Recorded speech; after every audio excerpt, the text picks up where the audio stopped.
Ay, nako po. Diyos ko. Ayan. Lakad.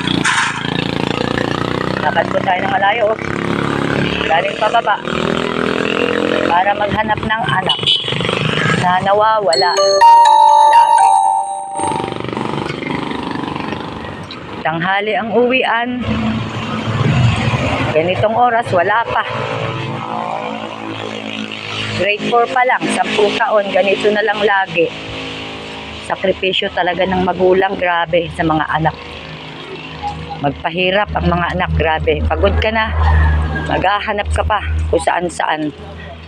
Ay, Diyos ko po. Asan na naman kaya yun? Layo na ng inikutan ko. Maghanap.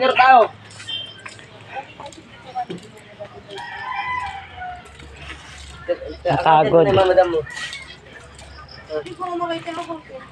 Pagod. Ganyan talaga. Sakripisyong magulang.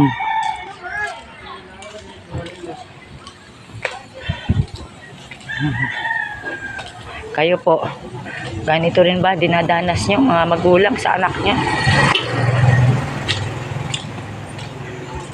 Okay po, thank you. Thanks for watching. Thank you, God bless you. Paki-share na lang po.